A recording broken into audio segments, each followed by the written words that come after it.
Assalamualaikum warahmatullahi wabarakatuh.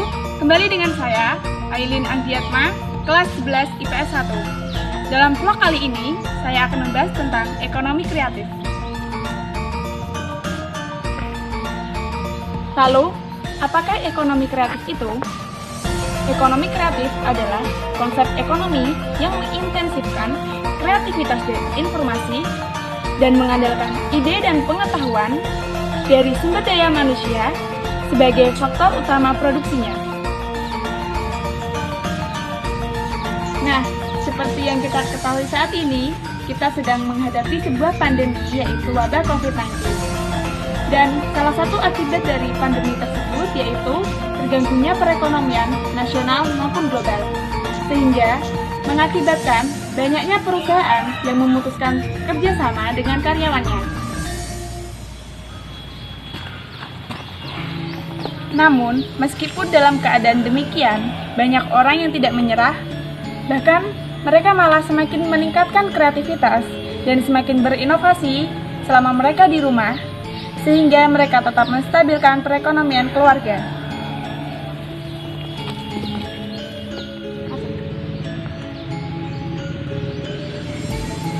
Nah, seperti salah satu ekonomi kreatif satu ini yang dijalankan oleh tante saya, yaitu Tante Yuni.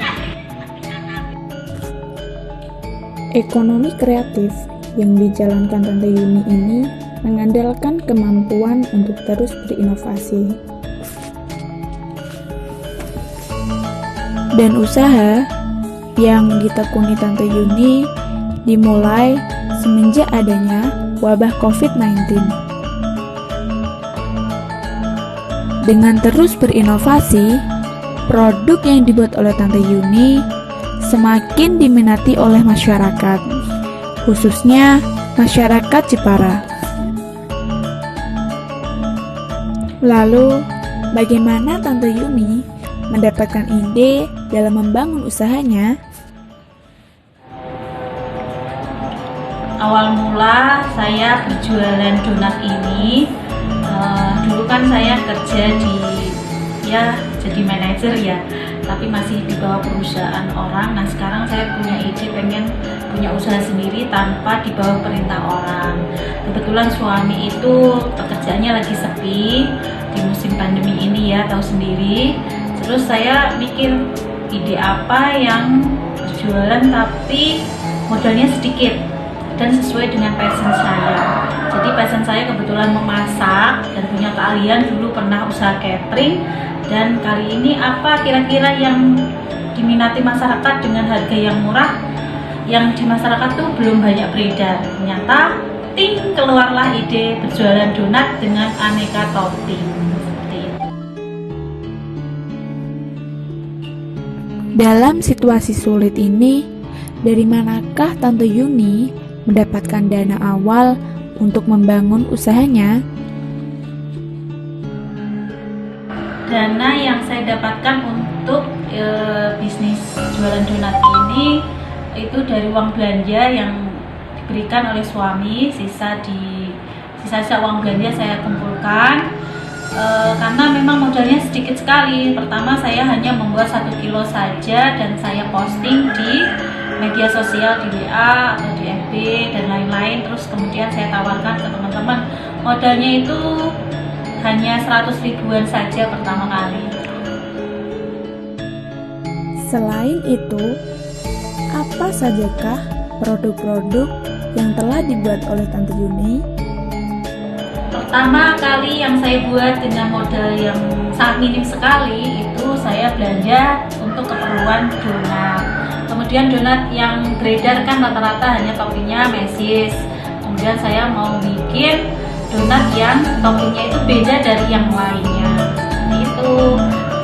Jadi donatnya itu berwarna-warni dari topping yang disukai oleh anak-anak muda dan kalangan dewasa. Pemasaran donat sangat bagus ternyata, baru pertama posting langsung habis. Kemudian banyak yang mendaftar menjadi reseller saya.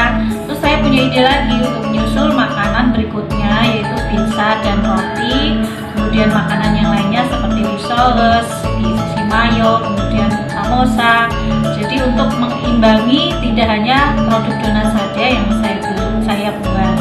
Ternyata responnya bagus, luar biasa.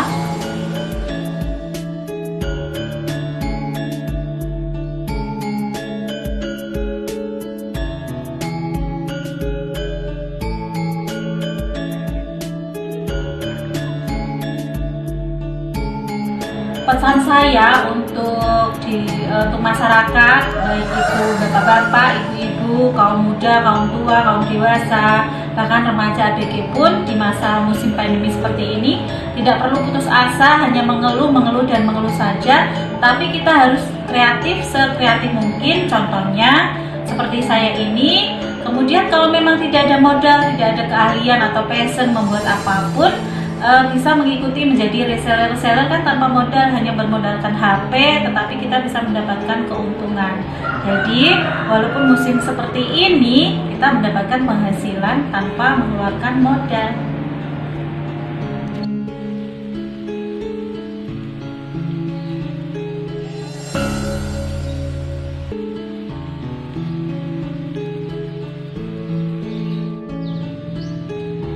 Sekian dari saya.